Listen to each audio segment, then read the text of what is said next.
आमने प्रार्थना करने द्वारा प्रभु आमको किपर उत्तर दे था से विषय आमको आलोचना करवा।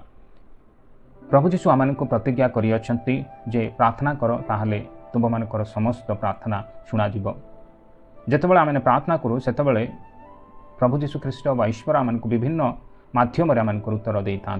बेले बेले तत्क्षणात् उत्तर दे था, बेले बेले किछि विलंब उत्तर दे था, बेले बेले आम आशा ठारू भिन्न भाव से उत्तर दे था।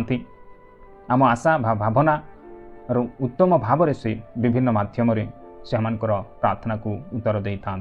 सहित वर्तमान प्रार्थना आम करुचे किंतु से प्रार्थना आम उत्तर पाई न था, तार कारण कौन से विषय आम आलोचना करवा। आम जहाँ चाहूँ ताहा पाइबा निमंते प्रार्थना करिथाउ। आम मंद अभिप्राय प्रार्थना करिथाउ, मनरे अधर्म को आदर करी प्रार्थना करिथाउ, ईश्वरंकर आज्ञा को अवज्ञा करी प्रार्थना करिथाउ।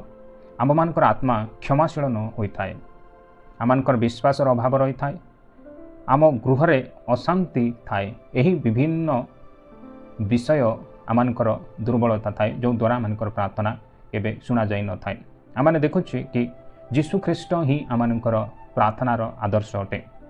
ता सहित नूतन नियम आमने अनेक व्यक्ति विशेषों विषय आम देखुचे से माने प्रार्थना करी से परिस्थिति को से समाधान कर पारे।